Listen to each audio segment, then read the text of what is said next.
दिल्ली के उत्तम नगर में होली के दिन हुई तरुण की हत्या के बाद लोग अपने ही घरों में खुद को असुरक्षित महसूस कर रहे हैं। इस पूरी घटना के बाद कई परिवारों ने घरों के बाहर ये मकान बिकाऊ है की पोस्टर चस्पा की।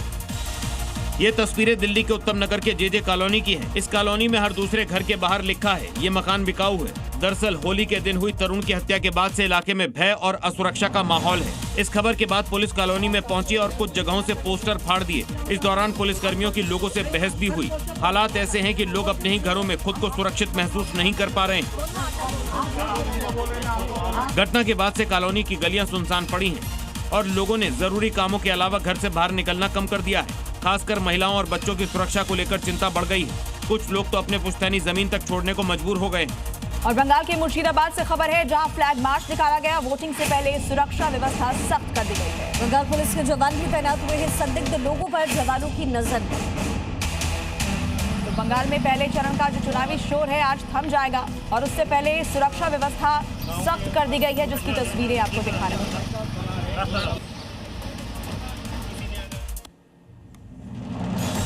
वहीं उत्तर प्रदेश के प्रयागराज में एक थार वाले ने सरेआम ट्रैफिक नियम की धज्जियां उड़ाई। पुलिस चौकी के सामने थार से खतरनाक स्टंट किया, लेकिन कुछ ही घंटों में पुलिस की कार्रवाई ने थार वाले स्टंटबाजी की सारी गुंडई उतार दी।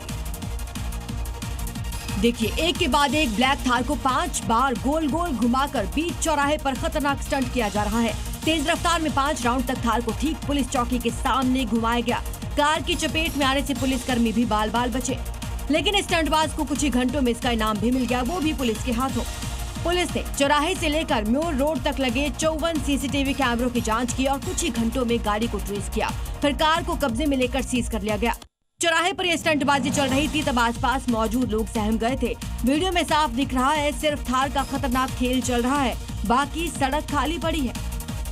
और पश्चिम बंगाल से बड़ी खबर है, चुनाव से पहले बंगाल में सुरक्षा पहरा सख्त कर दिया गया है। बंगाल में बीएसएफ की तैनाती की गई है। सड़कों पर बीएसएफ ने पैदल मार्च किया है। कोलकाता में बख्तरबंद गाड़ियां भी तैनात हुई हैं। तो चुनाव से पहले ये सरगर्मी तेज और इसके साथ ही सुरक्षा के खास इंतजाम किए गए हैं। वोटिंग से पहले कोलकाता को छावनी में बदला जा रहा है ताकि मतदान के दौरान किसी भी तरह के हालात पर काबू पाया जा सके। आर्म्ड व्हीकल, बुलेट प्रूफ गाड़ियां और क्यूआरएफ की टीम के साथ ही लोकल पुलिस की भी तैनाती की गई है। मुर्शिदाबाद के बेलडांगा में अर्धसैनिक बलों ने फ्लैग मार्च किया, जिसको बंगाल पुलिस लीड कर रही थी। फ्लैग मार्च के दौरान अधिकारियों ने लोगों से अपील की है कि अगर कोई धमकी दे रहा है तो प्रशासन को जरूर बताएं।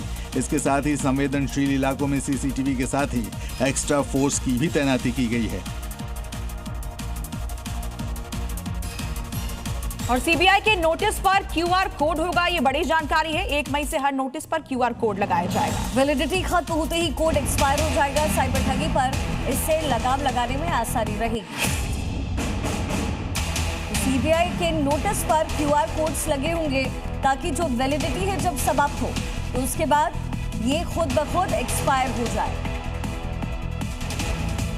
सूरत के लोकल चुनाव में आम आदमी पार्टी की प्रत्याशी कल्पेश बारोट चर्चा का विषय बन गए, क्योंकि कल्पेश 90 लाख का सोना पहनकर बाउंसर्स के साथ प्रचार कर रहे हैं।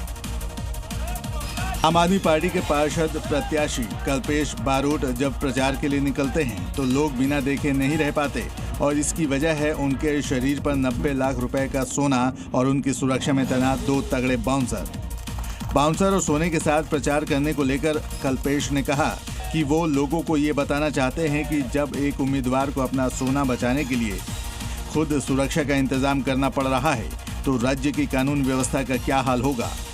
अपने अनोखे अंदाज और बयान की वजह से इस समय Kalpesh Barot talk of the town बने हुए हैं।